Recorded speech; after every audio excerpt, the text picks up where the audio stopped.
तो hi friends, कैसे हैं आप लोग। आशा करते हैं कि आप लोग अच्छे होंगे, घर पर होंगे। तो आज हम लोग बात करेंगे फिजिक्स चैप्टर नंबर 9। आज हम लोग उस चैप्टर का इम्पोर्टेंट ऑब्जेक्टिव क्वेश्चन आंसर देखने वाले हैं, ठीक है। तो अभी तक हमारे चैनल को सब्सक्राइब नहीं किए तो सब्सक्राइब करके सबसे पहले घंटी का बेल आइकन दिख रहा हो उसको दबाकर प्रेस कर लीजिए, ताकि इस तरह का हमारा डेली वीडियो है उसका नोटिफिकेशन अब तक आसानी से पहुँच जाए। तो चलिए हम लोग आज देखेंगे ऑप्टिक्स का फर्स्ट लेक्चर, ठीक है। ऑप्टिक्स का फर्स्ट लेक्चर है, यानी कि चैप्टर नंबर रे ऑप्टिक्स। तो चलिए हम लोग आज स्टार्ट करते हैं इसका इंपॉर्टेंट सवाल। और लाइक नहीं किए तो लाइक कीजिए और दोस्तों में शेयर कीजिए, ताकि वो भी अच्छा से बोर्ड एग्जाम का तैयारी कर सके, ठीक है दोस्तों। किसी की मदद कीजिए और शेयर कीजिए दोस्तों में, ठीक है। चलिए तो हम लोग स्टार्ट करते हैं फर्स्ट सवाल से। क्या है दोस्तों आपकी स्क्रीन पर फर्स्ट सवाल क्या कहा जा रहा है?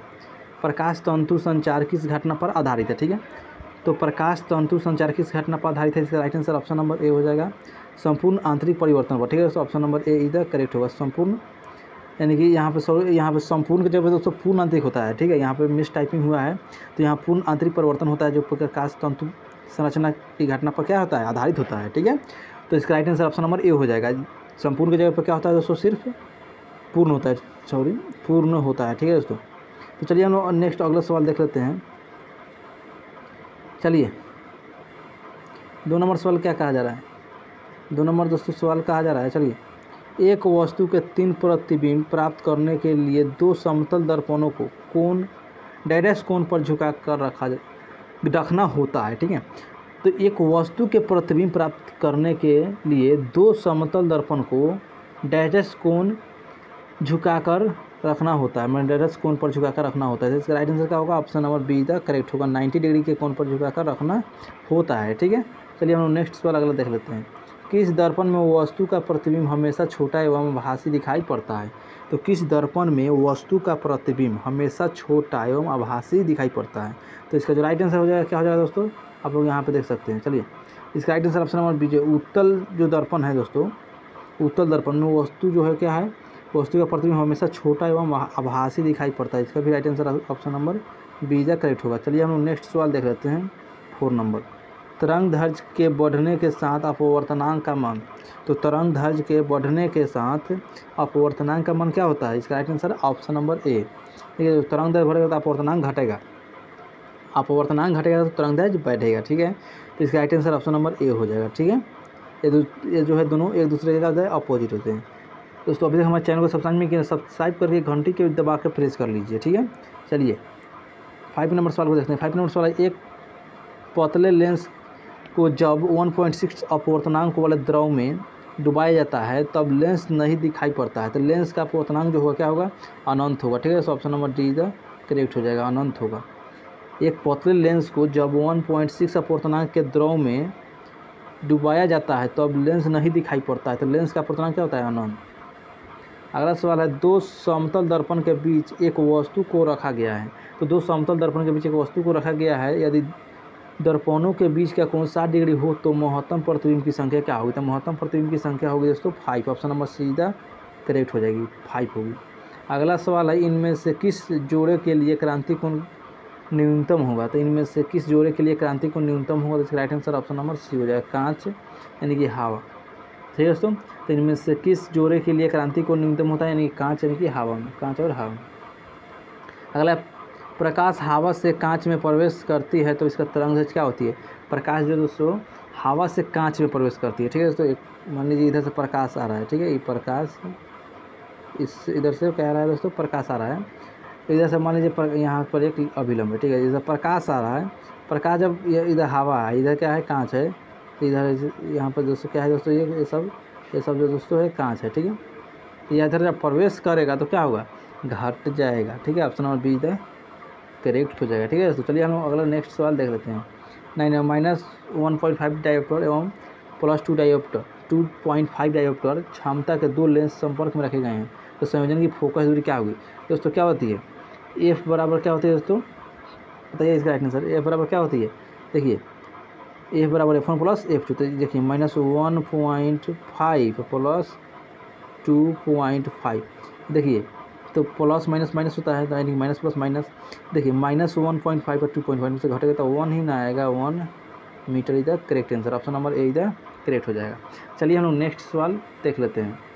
एक खगोलीय दूरबीन की लंबाई 16 सेंटीमीटर है और इसकी आवर्धन क्षमता 3 है, तो लेंसों की फोकस दूरियाँ होगी, तो लेंसों की जो फोकस दूरियाँ होगी दोस्तों क्या होगी, इसका right answer option number A हो जाएगी, 4 सेंटीमीटर और 12 सेंटीमीटर। ठीक है, 4 सेंटीमीटर और 12 सेंटीमीटर इसका करेक्ट आंसर हो जाएगा। अगला सवाल है हमारा 11 नंबर, एक गोलीय दर्पण को पानी में डुबाया दिया जाता है तो इसकी फोकस दूरी क्या होगी। तो एक गोलीय दर्पण है जिसको पानी में डुबाया जाता है तो इसकी फोकस दूरी जो होगी दोस्तों क्या होगी, वो होगी अचर रहेगी। ठीक है, अचर रहेगी, ऑप्शन नंबर सीधा करेक्ट होगा। तो एक गोलीय दर्पण को पानी में डुबा दिया जाता है तो इसकी फोकस दूरी अचर रहेगी। एक प्रकाश किरण कांच अपवर्तनांक 5/3 से पानी में अपवर्तनांक 4/3 में जा रही है तो क्रांति कोण जो होगा क्या होगा, क्रांति कोण साइन इनवर्स 4/5 हो जाएगा। ठीक है, साइन इनवर्स 4/5 हो जाएगा। चलिए आगे हम लोग देखते हैं, किस रंग का तरंगदैर्घ्य सबसे कम होता है। तो किस रंग का तरंगदैर्घ्य जो है दोस्तों सबसे कम होता है, तो इसका राइट आंसर क्या होगा, सबसे कम तरंगदैर्घ्य वाले बैगनी रंग का सबसे कम होता है। ठीक है दोस्तों, चलिए हम नेक्स्ट सवाल देखते हैं। सबसे ज़्यादा अगर पूछ तो लाल रंग का होता है, सबसे कम बैगनी रंग का, तो यहाँ पे तो बैगनी रंग होगा क्योंकि सबसे कम पूछा जा रहा है। चलिए हम अगला नेक्स्ट सवाल देखते हैं, कांच के लिए किस रंग का अपवर्तनांक अधिक होता है। तो कांच के लिए किस रंग का अपवर्तनांक सबसे अधिक होता है, वो है बैगनी रंग का कांच के लिए सबसे अधिक होता है अपवर्तनांक, option number D is the correct होगा।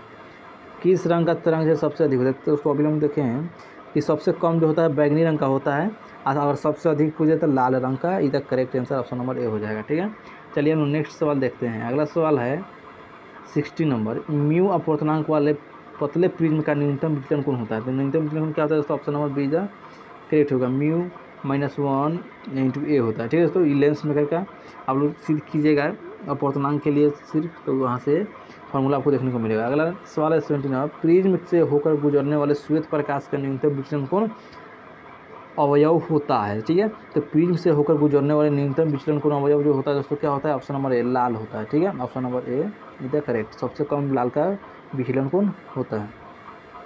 अगला है एक उत्तल लेंस की अपवर्तनांक 1.5 को पानी में डुबाया दिया जाता है तो उसका सामर्थ्य क्या होगा, उसका सामर्थ्य जो है दोस्तों घट जाएगा, option number be the correct हो जाएगा, घट जाएगा। ठीक है, चलिए हम नेक्स्ट अगला सवाल देखते हैं। प्रकाश की किरण विचलित नहीं होती है, तो प्रकाश की किरण जो विचलित नहीं होती है किसमें दोस्तों, आयताकार पट्टिका को समांतर सतहों पर अपवर्तित होकर निकलने पर। ठीक है, आयताकार पट्टिका को समांतर सतहों पर अपवर्तित होकर निकलने पर जो है प्रकाश की किरण विचलित नहीं होती है। ठीक है, option number D the correct हो जाएगा। अगला सवाल हम लोग देखते हैं, लेंस की शक्ति का मात्रक है, लेंस की शक्ति जो ऐसा ही मात्रक होता है क्या होता है दोस्तों, वो होती है डायोप्टर। ठीक है, option number see the correct, dioptre को हम लोग डी लिखते हैं, तो लेंस की शक्ति कैसे मात्रक डायोप्टर होता है। अगला है 10 सेंटीमीटर फोकस दूरी वाले उत्तल लेंस की क्षमता, उत्तल लेंस मतलब दोस्तों प्लस में। ठीक है, तो उत्तल मैंने उठल, ठीक है, ये ट्रिक है आप लोगों के लिए। तो क्या होता है, दिया है ए बराबर, यहाँ पर फोकस दूरी दे रखा है ये बराबर, ठीक है, तो 10 सेंटीमीटर, तो डायोप्टर पूछ रहा है तो क्या हो जाएगा, डायोप्टर क्या होगा दोस्तों, देखिए ऊपर रखिएगा सेंटीमीटर मतलब 100 और बटा में क्या है 10, तो 10 से काट लीजिएगा क्या हो जाएगा 10 हो जाएगा आंसर, प्लस में आएगा उत्तल दर्पण है इसलिए ऑप्शन नंबर इसका बी द करेक्ट, उत्तल लेंस सॉरी दोस्तों, उत्तल लेंस के लिए प्लस होता है, उत्तल दर्पण होता है माइनस होता है, option number be the correct हो जाएगा। अगला हम लोग सवाल देखते हैं 24 में, एक रंग दोषयुक्त नेत्र इन रंगों के विभेद नहीं कर सकता है, तो इसका राइट आंसर ऑप्शन नंबर लाल एवं पीला का। ठीक है दोस्तों, एक रंग जो है दोषयुक्त नेत्र इन रंगों का विभेद नहीं कर सकता है, वह जो है लाल एवं पीला, option number D is correct. अगला है जब लाल फूल को किसी हरे कांच के टुकड़े द्वारा देखा जाता है, जब लाल फूल को किसी हरे कांच के टुकड़े द्वारा देखा जाता है तो वह प्रतीत होता है, तो वह प्रतीत किसका होता है, काला का। ठीक है, तो option number D is correct हुआ, काला का।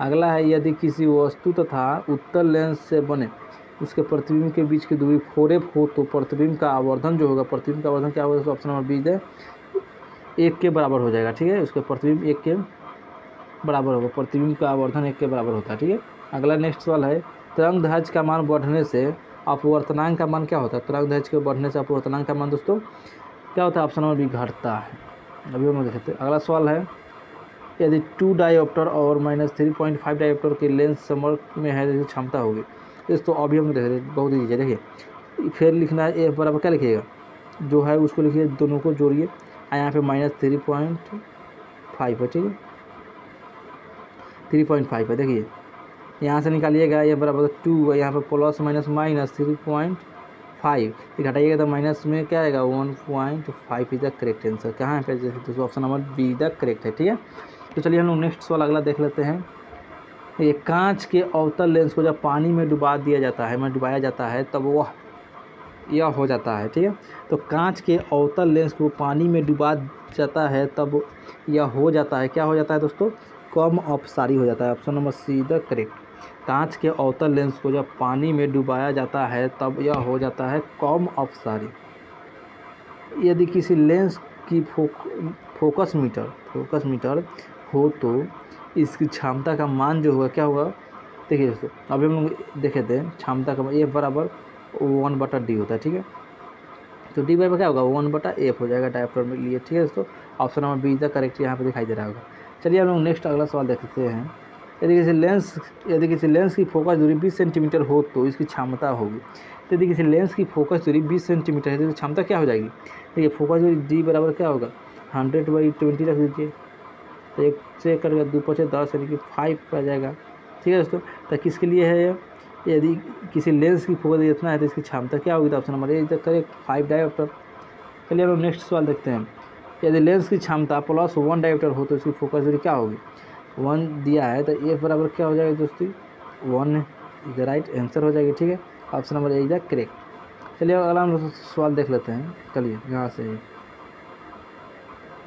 हाँ, 3 लेंस जिनकी फोकस दूरी 20 सेंटीमीटर 30 सेंटीमीटर तो 60 सेंटीमीटर है, एक दूसरे के सटे हैं, इस संयोजक फोकस दूरी क्या होगी, देखिए तो फिर से वहीं ए बराबर 20 + -30 है दोस्तों, तो यहाँ माइनस हो जाएगा। ठीक है, प्लस में माइनस 30 प्लस फिर से 60, देखिए तो प्लस वाला जोड़िए तो 20 से 60 80 - 30 हो जाएगा, घटेगा तो क्या होगा 15 आ जाएगा। ऑप्शन नंबर क्या नाम दिखाई दे रहा है, ऑप्शन नंबर ए। सॉरी दोस्तों यहाँ पे देखिए थोड़ा सा मिस्टेक तो जरूर हुआ होगा, देखते हैं एक बार फिर से। चलिए यहाँ से फिर से हम लोग इसको सॉल्व करते हैं कहाँ पे मिस्टेक हुआ है। देखिए 3 लेंस है जिनकी प्रथम फोकस दूरी है 20 सेंटीमीटर। ठीक है, 20 सेंटीमीटर। ठीक है, अब -30 सेंटीमीटर है, और उसके बाद प्लस में फिर 60 सेंटीमीटर है। देखिए तो इस 20 इसमें से घटाइएगा तो प्लस में 30 यानी कि 50 तो आ ही रहा है। ठीक है, तो 50 आ रहा है यहाँ से, इसका right answer option number A होना चाहिए। ठीक है दोस्तों, यहाँ मिस प्रिंटिंग से यहाँ पे बी होगा, लेकिन ऑप्शन नंबर ए इधर करेक्ट होगा। ठीक है दोस्तों, चलिए हम लोग नेक्स्ट सवाल देखते हैं, यहाँ से जूम कर लिया जाए। चलिए 2 उत्तल लेंस जो एक दूसरे के संपर्क में हैं का समतुल्य लेंस होगा, क्या होगा दोस्तों, उत्तल होगा। मान लीजिए 2 उत्तल लेंस एक दूसरे के संपर्क में तो क्या होगा, उत्तल नहीं होगा। चलिए ऑप्टिकल फाइबर के सिद्धांत पर कार्य करता है, ऑप्टिकल किस सिद्धांत पर, पूर्ण आंतरिक परावर्तन पर। ठीक है दोस्तों, option number D is the correct, पूर्ण आंतरिक परावर्तन। अगला हम लोग सवाल देखते हैं, 2 लेंस जिनकी क्षमता इतना और इतना है, सिंगल की फोकस दूरी होगी ये बराबर -15 + 5 घटेगा तो -10 इज द करेक्ट। ठीक है दोस्तों, ऑप्शन नंबर क्या हो जाएगा -10, ऑप्शन नंबर किस में है, option number A is the correct हो जाएगा। चलिए हम लोग नेक्स्ट सवाल देखते हैं। सूक्ष्मदर्शी एक दूरदर्शक दोनों में से किसके लेंसों की फोकस दूरी में अधिक अंतर होता है, तो ऑप्शन नंबर ए दूरदर्शक वाला में। ठीक है दोस्तों, सूक्ष्मदर्शी एवं दूरदर्शक दोनों में से किसके लेंसों की फोकस दूरी में अधिक अंतर होता है, ऑप्शन नंबर दूरदर्शक में। अगला सवाल है दोस्तों, कहा जा रहा है एक उत्तल लेंस को ऐसे द्रव में डुबाया जाता है जिसका अपवर्तनांक लेंस के पदार्थ के अपवर्तनांक के बराबर हो तो लेंस की फोकस दूरी क्या होगी, अनंत होगी। ठीक है दोस्तों, एक उत्तल लेंस को ऐसे द्रव में डुबाया जाता है जिसका अपवर्तनांक लेंस के पदार्थ में अपवर्तनांक के बराबर हो तो लेंस की जो फोकस दूरी होगी क्या होगी, ऑप्शन नंबर बी अनंत होगी। अगला नेक्स्ट सवाल चलिए दोस्तों हम लोग देखते हैं। चलिए अगला हम नेक्स्ट सवाल देखते हैं, क्या है, दूरदृष्टि दोष को दूर करने के लिए उपयुक्त लेंस है, तो दूरदृष्टि दोष के लिए उपयुक्त लेंस कौन है दोस्तों, option number A is the correct हो जाएगा, option number A is the correct हो जाएगा, उत्तल लेंस। अगला हम लोग सवाल देखते हैं, किसी प्रिज्म पर एकवर्णी प्रकाश के आपतित होने पर निम्न में से कौन सी घटना होती है, ऑप्शन नंबर बी विचलन। ठीक है, ऑप्शन नंबर बी। मानव नेत्र का विभेदन क्षमता मिनट में होता है, मानव नेत्र का होता है 1/2 इज द करेक्ट। ठीक है, 1/2 हो जाएगा। चलिए हम लोग नेक्स्ट सवाल देखते हैं।